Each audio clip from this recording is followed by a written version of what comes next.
The 60-second driver. Leaving a safe following distance between your vehicle and the one ahead is a good way to protect yourself from a collision.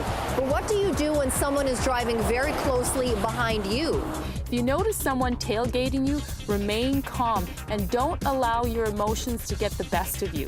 Remaining calm allows you to stay in control of your vehicle and avoid a collision. When driving on a multi-lane road, keep to the rightmost lane, leaving the other lanes available for other drivers to pass you. Slowing down gradually and flashing your brakes can also encourage a tailgater to pass you. Maintaining a constant speed is important. Tailgaters may be stuck behind you because your speed is inconsistent and they may not feel it's safe to pass. So maintaining a consistent speed allows the tailgater to judge if it's safe to pass you. It's also important not to allow a tailgater to force you to travel faster than you feel safe doing so or to exceed the speed limit. For more driving tips, watch The 60-Second Driver, Thursdays at 6 on CTV News. Brought to you by Manitoba Public Insurance.